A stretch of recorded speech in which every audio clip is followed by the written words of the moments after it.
Once on a sunny summer's day, a young boy came to visit his grandfather during his school holidays. Excited to spend time with his wise and gentle grandfather, the boy eagerly engaged in games and conversations with him. One day, as they sat together in the shade of a towering oak tree, the boy turned to his grandfather with a determined expression. "Grandpa," he said, "when I grow up, I want to be the happiest man on earth." The grandfather smiled warmly at his grandson's declaration and asked him how he planned to achieve such happiness. "With confidence," the boy replied, "I will study hard and earn a first-class degree. Then I'll work diligently to climb the career ladder and become a CEO with a high salary. I'll build the biggest house in town and buy the fastest car. And of course, I'll marry the prettiest girl in the country. That way I'll surely be the happiest man on earth." Listening to his grandson's ambitious plans, the grandfather's smile widened. He gently placed a hand on the boy's shoulder and spoke with wisdom born of years of experience.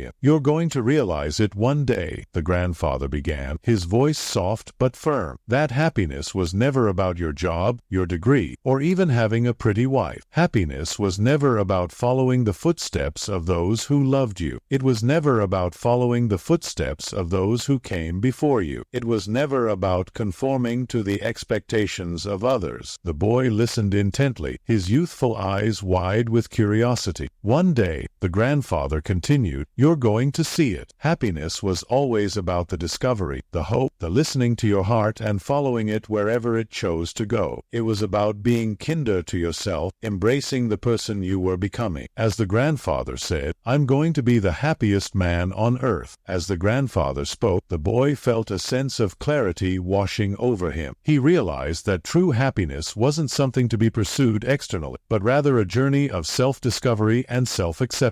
One day, the grandfather concluded, "You will understand that happiness was always about learning how to live with yourself and be comfortable with who you really are. That happiness of your life was never in the hands of other people. It was always about you." Taking a deep breath, the boy said, "I'm going to see it." The boy looked into his grandfather's eyes, feeling a profound sense of gratitude and understanding. In that moment, he knew that his grandfather's words held the key to a life filled with genuine happiness, a happiness that stemmed from within, from embracing oneself wholly and unconditionally. And as they sat together beneath the shade of the oak tree, the boy's heart brimmed with newfound wisdom and the promise of a joyous future.